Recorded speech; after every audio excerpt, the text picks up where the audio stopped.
Pessoal, bom dia. Tudo bem?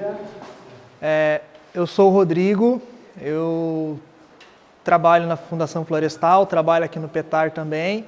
Sou morador aqui da região, do Vale do Ribeira, moro em Jacupiranga, mas sou filho de Eldorado, criado em Eldorado. Sou formado em gestão ambiental e já trabalho há um tempinho aí com cavernas.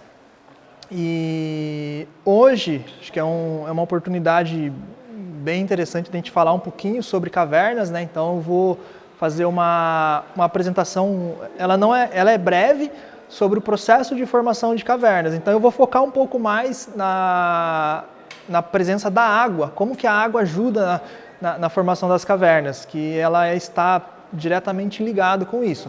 Então, mas antes de iniciar aqui, eu só queria falar rapidamente do local que nós estamos. Nós estamos no Parque Estadual Turístico do Alto Ribeira, o Petar. Ele é uma unidade de conservação criada pelo governo do estado de São Paulo lá em 1958 e 70% do território dele está dentro do município de Poranga. Então, nós estamos numa das regiões mais conservadas de Mata Atlântica a nível de Brasil, né? Então nós temos, para vocês terem uma ideia, aonde nós estamos, são 3 lugares na América do Sul que tem chance de sobrevivência da onça pintada a longo prazo. Um deles é aqui, o outro é o Parque Nacional do Foz do Iguaçu, que pega a região lá com a Argentina, a Tríplice Fronteira, e a outra é na região ali do Parque Estadual do Morro do Diabo, que fica do outro lado do estado. Então nós estamos numa das 3 regiões, mas a nossa região é a mais importante para a conservação da Mata Atlântica. Então, e Mata Atlântica é basicamente um local produtor de água, por conta da umidade, oceano, uma série de fatores. E o Petar, ele protege hoje mais de 500 cavernas. Então, em volta da gente aqui tem várias cavernas, vocês vão conhecer uma delas, a Caverna de Santana, que é a mais visitada do parque. Tem a Morro Preto, tem a Couto, tem a Água Suja, tem a Cafezal. Aqui em cima tem umas 3 ou 4 cavernas que não são abertas à visitação. E no estado todo de São Paulo são mais de 890 cavernas. Só aqui no Petar são mais de 500. Então a gente está num local assim, extremamente privilegiado pela natureza. E tudo isso se deve por conta do relevo, da vegetação e do clima. Então, o tema é a água no processo de formação da caverna. Eu tentei trazer uma linguagem mais simplificada para vocês, até para não ficar um tema chato também, pesado, que acaba dispersando a atenção. E vocês vão perceber que as cavernas basicamente existem hoje por conta da questão da água. Ela tem vários fatores, né? Mas assim, o que é água? Deixa a gente falar de caverna. O que é água? Então, a água é um recurso natural fundamental para a existência de todas as formas de vida. Pessoas, animais, plantas. E apesar de não estar aqui, a água ela é finita. A gente vive numa região que tem muita água. Então, a gente falar que tem problema de água aqui na nossa região é um pouco estranho, né? A gente tem água para tudo quanto é lado. Mas a água, ela é finita. Então, a gente tem que tomar cuidado, ter um uso racional dela. Ela é uma substância incolor, é inodora, não tem sabor. Então, e a água é um solvente natural. Quase todas as substâncias se dissolvem com a água. E ela está presente na superfície da terra, de formas de rios, lagos, no subsolo, né? Então, quando a gente cava um poço para tirar água, a gente está tirando a água do subsolo. No lençol freático, cavernas, rios subterrâneos, vocês vão ver hoje o rio subterrâneo. Então, na atmosfera, presente nas partículas de ar, né, a umidade, a nossa região ela tem um índice de umidade muito alto. Então, chega no verão, chega a 96% de umidade no ambiente externo. Dentro da caverna, essa umidade ela chega a 99,9% de umidade. Então, ela está muito presente na atmosfera e em todos os seres vivos, né, incluindo nós, seres humanos, que 70% do nosso corpo é formado por água. Ela tem o estado líquido, né? Chuvas, rios, lagos, córregos, mares, oceanos.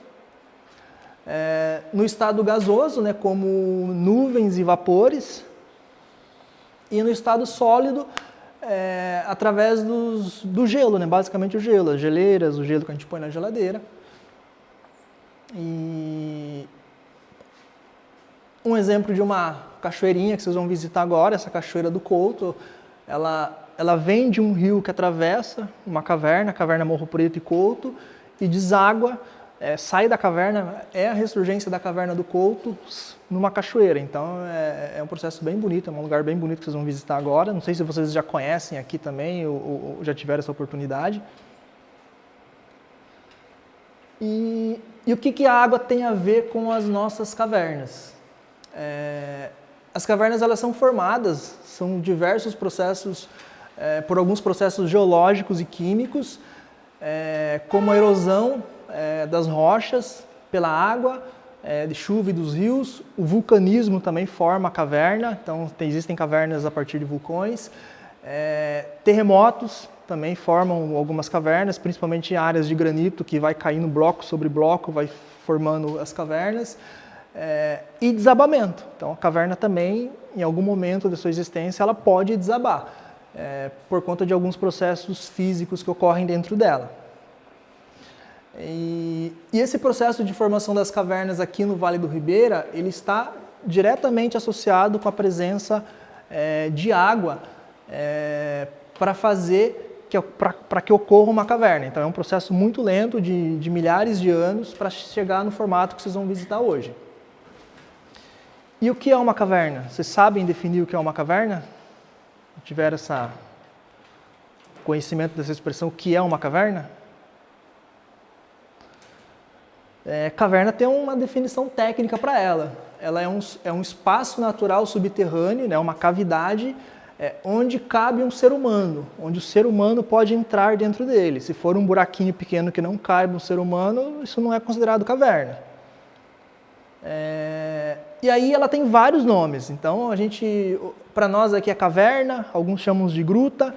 Mas você vai no Paraná, o pessoal chama de lapa, tem lugar que chama de toca, e ela tem várias denominações dependendo da região que você está. Mas todo espaço subterrâneo que o homem possa adentrar é uma caverna. E aí existem algumas pequenas confusões, por exemplo, uma mina que é escavada para mineração, ou para fazer um abrigo, ou para fazer uma casa subterrânea. Isso não é caverna, isso é um processo de escavação feito pelo homem. Então, aqui em Poranga você tem várias minas antigas, né, abandonadas para extração de chumbo. Essas minas não são consideradas cavernas, elas têm uma denominação diferente porque ela não é um processo natural de formação.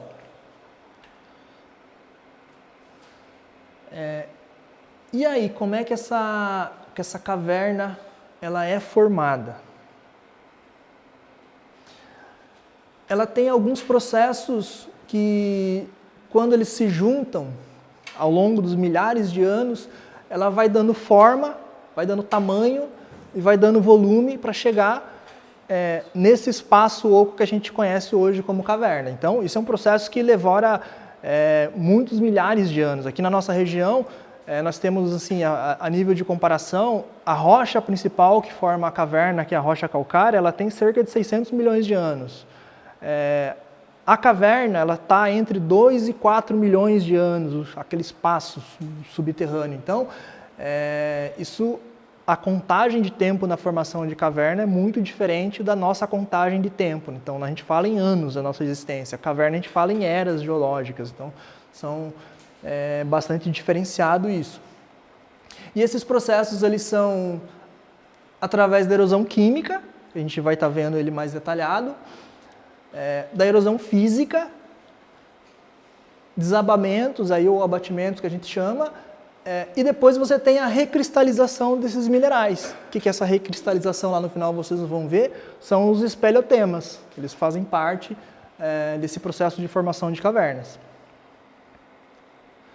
Então, e como que é essa erosão química? É basicamente a dissolução da rocha. Então, a rocha calcária ela é uma rocha que a água pura não faz nada nela, além da erosão física.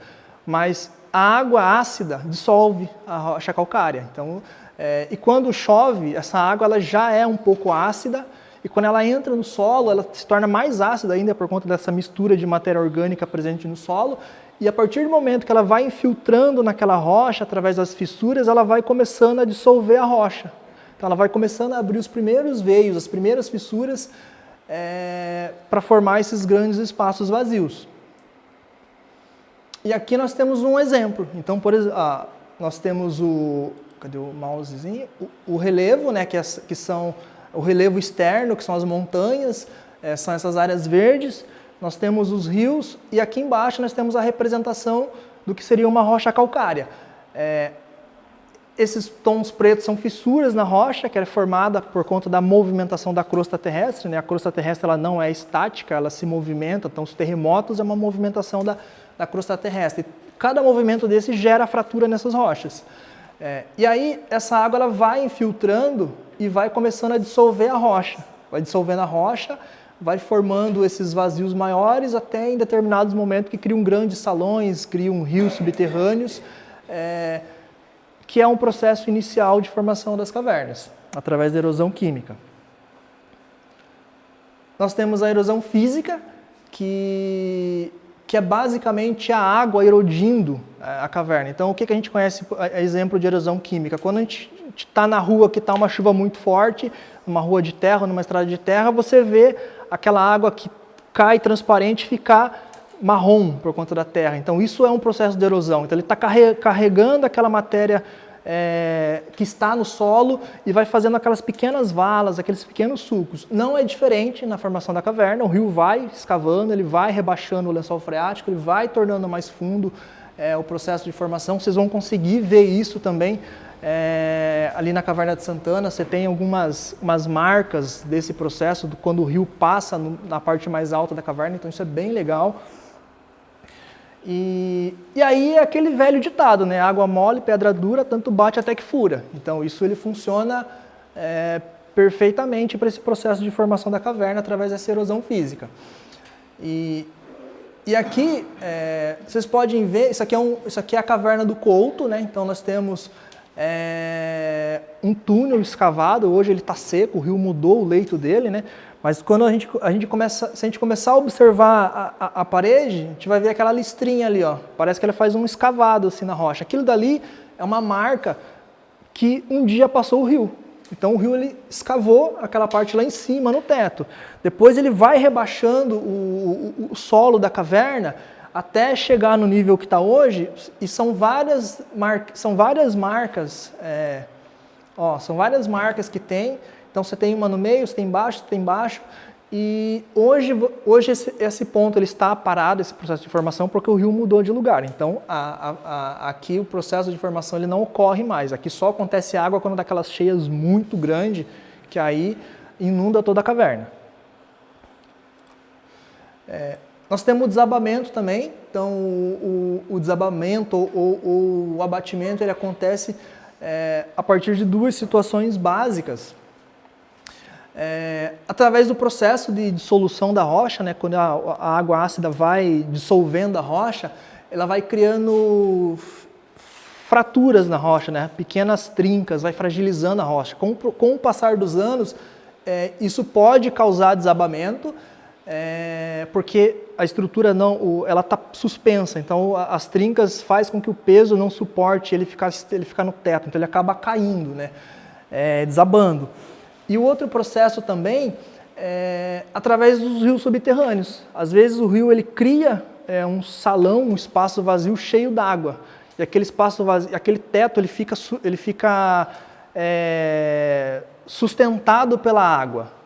Quando aquele salão esvazia, porque o rio baixou, muitas vezes, por essa fragilidade dessa erosão química, o teto desaba também. Então ele tem esses dois processos que ajudam na formação do desabamento. E aí você tem alguns casos, terremotos ajudam a fazer desabamento. Não é o caso do Brasil, né? Não é só aqui Petar, mas não é o caso do Brasil. Nós estamos numa área muito estável geologicamente para ter esse tipo de situação.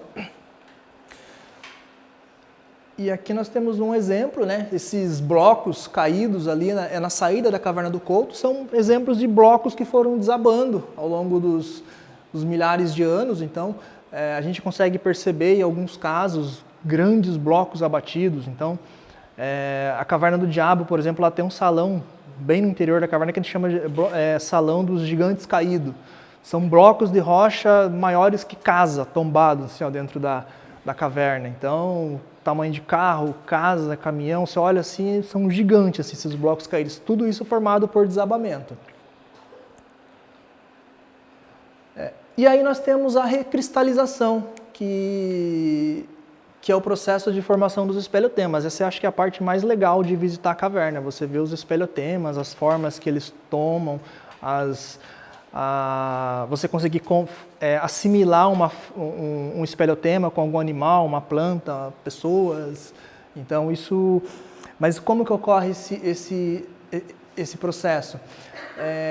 Quando a água se torna ácida, que ela infiltra na rocha, ela está carregando com ela o gás carbônico. Então o gás carbônico ele vai dissolver, deixando a água ácida, ele vai dissolver na rocha. Quando essa água ela chega no espaço vazio da caverna, na estalactite, ela forma uma gota. E quando essa gota fica presa nesse ponto, ela entra em contato com aquele ar da caverna, né, com aquela atmosfera que a gente chama. E essa atmosfera ela tem uma ocorrência de gás carbônico muito baixa. E esse gás carbônico, quando entra em contato com essa atmosférica, ele é liberado da água. E aí o que acontece? Quando você libera esse gás carbônico, você deixa essa gota menos ácida. E aí menos ácida, o que acontece? O calcário que está presente ali, que a gente chama de calcita, ele recristaliza. Então aí ele vai formar a estalactite, a electite, a coluna, aí depende de vários fatores. Só para vocês terem uma ideia, é exatamente isso aqui. Ó. Isso aqui é uma estalactite que está em processo de formação. Nós temos uma gota, e aquela gota ali, quando ela demora para cair, porque ela precisa ganhar peso. Então, enquanto ela não ganha peso suficiente para cair, a calcita que ficou ali, depois que liberou o gás carbônico, ele vai recristalizando, ele vai virando rocha de novo. E aí ele vai crescendo. Esse aqui é um espeleotema que a gente chama de canudos, pelo tamanho dele, ele é super frágil. E quando aquela gota cai no chão, ela vai formar Nossa, fugiu o nome. A estalagmite. E com o tempo, conforme vai havendo gotejamento, a estalactite vai crescendo e a estalagmite vai crescendo, elas grudam e formam uma coluna. Então, você tem colunas que é fina, você tem colunas que é mais ou menos grossa, você tem colunas que às vezes pode chegar ao tamanho dessa sala aqui assim. Então, tudo depende do processo de formação, da quantidade de água que vai penetrando na rocha, do ambiente como um todo. Então, e aí você tem várias outras formações. Você tem as cortinas que vocês vão ver na caverna, você tem represa de travertino, tem alguns espeleotemas que a gente não vê em áreas turísticas, que são áreas muito frágeis, que a gente chama de canudos de refrigerante, igual, por exemplo, o Salão Taqueupa, que fica a 8 horas de caminhada dentro da Caverna de Santana, que assim, só o fato de você estar falando naquele salão, eles são tão sensíveis que eles começam a vibrar. Então você tem que ter muito cuidado nesse local. Ele é extremamente restrito para chegar nessas áreas. E é tudo a partir desse processo.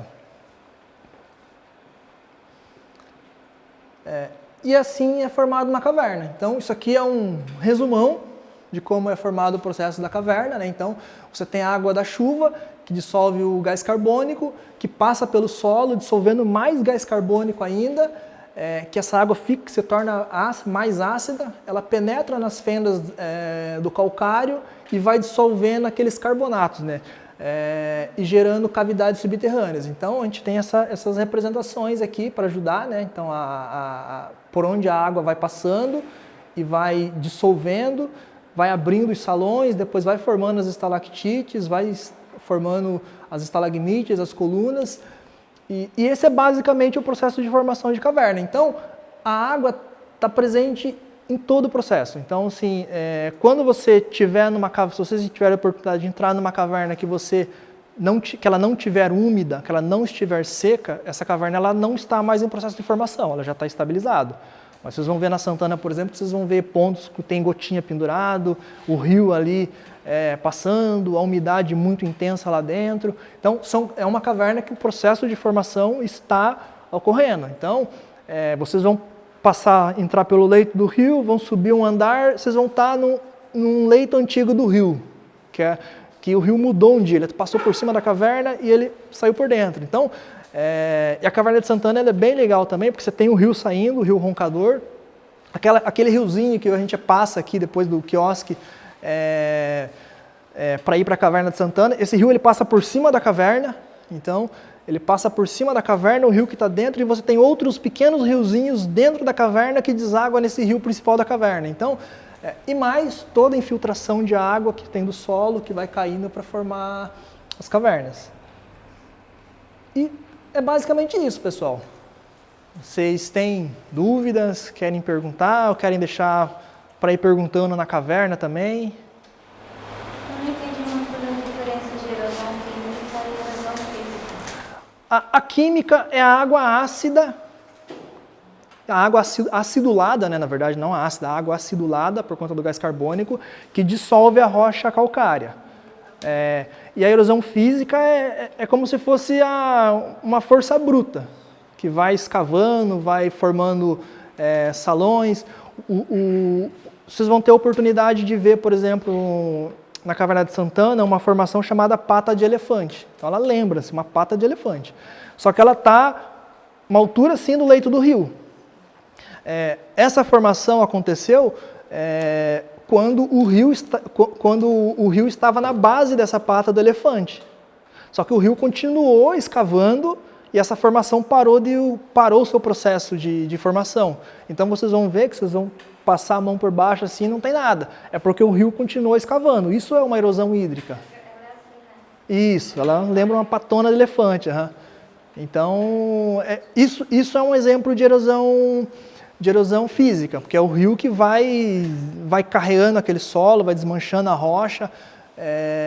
Próximo do bolo da noiva, você vai ver na parede várias ondinhas assim, ó, no meio da caverna. Aquilo dali também é um marco geológico que a gente chama aonde o rio passou. Aqueles são níveis do rio ao longo da história de formação da caverna. Então, você vê que você tem uma área mais arredondada assim, então aquilo ali é uma erosão. É uma erosão física também. Você tem também a presença da água acidulada que ajuda, mas é basicamente o rio passando, que vai erodindo, retirando, desmanchando o calcário. E a gruta, eu não sabia que gruta e caverna são É a mesma coisa, é só a terminologia. uma caverna sem saída, tipo assim. Sim, alguns lugares chamam isso. É a mesma coisa mandioca, macaxeira, aipim, tudo é a mesma coisa. Depende do lugar que você mora. Sim, pelo que sempre contaram pra gente, a impressão é que gruta é uma coisa pequena, né? É quase um abrigo. E caverna sempre aquelas coisas maiores, monstruosas. Mas não, é tudo a mesma coisa. Você vai no Paraná, você tem um parque, acho que é Parque Estadual. Como é que chama lá? Que tem as cavernas? Botuverá, né? Acho que não é Botuverá. Aqui mais pro lado de Ponta Grossa, é Lapa, Furnas, Parque Estadual das Furnas. Furna também é uma caverna. Só que você olha, basicamente o formato é mais cilíndrico assim, né? Porque por conta do tipo de rocha, porque lá é mais arenito. Então ele tem esse formato mais cilíndrico, mas isso é uma caverna também. É isso. Então, nessa cidade de Furnas, não sei, eu participei de uma excursão aqui, né? E lá no local, era imenso. A gente tinha que descer com um elevador, né? Sim, tem. Embaixo tinha o piso, no hospital, fotografar, olhar, mas era imenso. Sim. Depois retornado. Sim.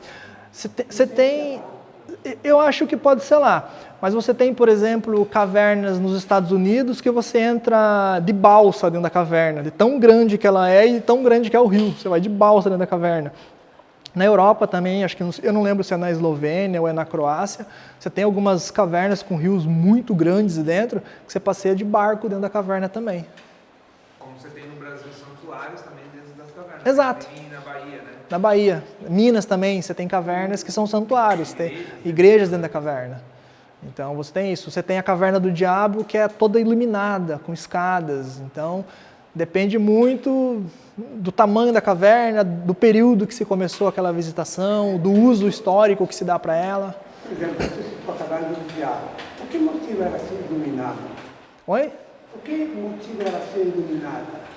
E essas nossas aqui são naturais? É que assim, são épocas e concepções de vistas diferentes. Então, aquela época, quando se descobriu a Caverna do Diabo para o turismo, né? Se descobriu para o turismo, ela já era uma caverna descoberta.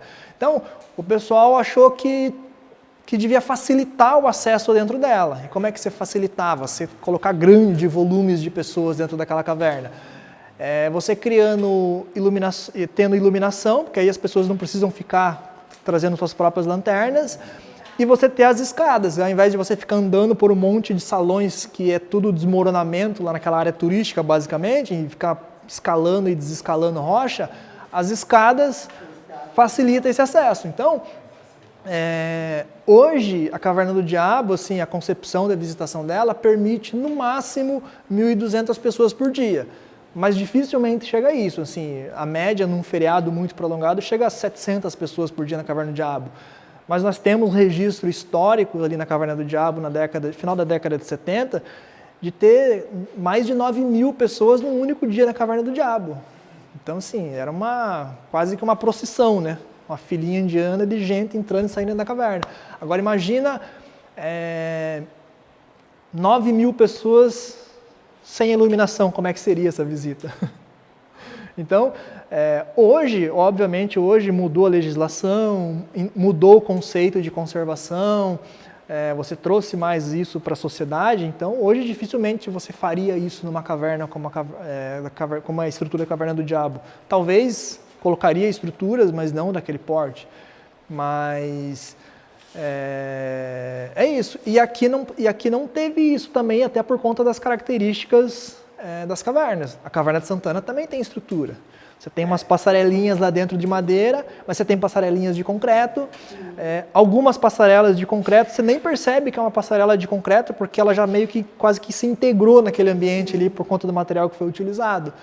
Mas é uma estrutura facilitadora de acesso, que não compromete visualmente tanto a caverna como é na Caverna do Diabo. Então, um outro assunto, assim, bem longe, não sei se vocês se querem, mas assim, o meu avô, ele foi prefeito em Poranga por 3 anos, por 3 vezes, 3 mandatos. E ele era muito rígido. E naquela época, a Caverna do Diabo pertencia a Poranga, e hoje não. Não pertencia. Não pertencia. Historicamente, não. Assim, pode ser que as pessoas têm esse sentimento de pertencimento. Da mesma forma, hoje, que a gente chama Petar, toda a região. Caverna do Diabo chama Petar também. Em alguns lugares da Barra do Turvo a gente chama Petar também. Mas, legalmente, assim, pensando em município, território, sempre foram diferentes. Acho que até em algum período histórico, Iporanga também fazia parte do município de Eldorado, chegou a fazer parte, um período pequeno. Mas eu acho que é muito mais esse sentimento de pertencimento, de é a mesma coisa nossa aqui, então também é nosso. Que não é ruim, né? Para todos nós é bom, porque quanto mais pessoas se apropriam desses patrimônios, melhor, é bom. Então ele explicava para as pessoas aqui da cidade, não, é que ele está na divisa divisa de separação desse estado, dessa cidade com Eldorado, limites do município. Acabou ficando pertencendo a Eldorado. Sim. Era a resposta que ele tinha. Sim. Não, mas é isso, acho que é mais essa questão de pertencimento mesmo, que geograficamente nunca foi assim na história. Hoje tem isso também, o pessoal até faz uma tretinha lá, que Caverna do Diabo é Eldorado, não é Petar, mas é tudo a mesma coisa. É isso, pessoal. Vocês têm mais alguma dúvida? Vocês estão mais ansiosos para ir para a caverna? Deve ser legal, eu não ficar assim, porque é tipo uma outra dúvida. Pô, a caverna, eu conheço todas as cavernas. Desde os meus 14, 15 anos, eu estava todo mundo na caverna conhecido. Sim, legal. Né? E também no teatro. Aham. E hoje eu tenho voltado lá. A conservação, a preservação não é a mesma, né? Basicamente por conta do uso. Então, por exemplo, o Petar recebe uma média de 40 mil pessoas por ano, distribuído em 12 cavernas, mais umas 10 cachoeiras, mais um monte de atrativos fora do parque. A Caverna do Diabo recebe as mesmas 40 mil pessoas de visitação em média, só que só na Caverna do Diabo. E aí, quando você tinha lá no passado, principalmente década de 70, década de 80, que você não tinha todo esse arcabouço da legislação para a conservação da caverna como um patrimônio nacional, né, como patrimônio nacional, você também não tinha essa questão da consciência ecológica, da consciência de conservação. As pessoas depredavam mesmo. Imagina 1000 pessoas todo dia entrando na caverna, vou levar isso aqui de lembrancinha. Quebrava um espelhotema e levava embora de lembrancinha. Aqui no Petar a gente tinha muito isso também, mas num volume bem inferior do que foi na Caverna do Diabo. Mas também aconteceu. Infelizmente, ainda acontece vez ou outra. A Caverna do Diabo também se teve alguns aspectos de quebrar espelhotemas para construir aquelas estruturas, que também teve isso em algum momento. Mas, assim, hoje são coisas impensáveis, né? Então, a própria obrigatoriedade do monitor ambiental hoje como um agente de visitação no parque é para ajudar nesse quesito de conservação, de conscientização, de trazer a questão ambiental para a visita também, né? Não é só um lugar bonito e legal de visitar, mas também é um lugar importante, ele tem uma função dentro da ecologia, ele tem importância dentro da questão ambiental, da conservação das espécies. É isso. Obrigado. Vamos para a caverna então, pessoal?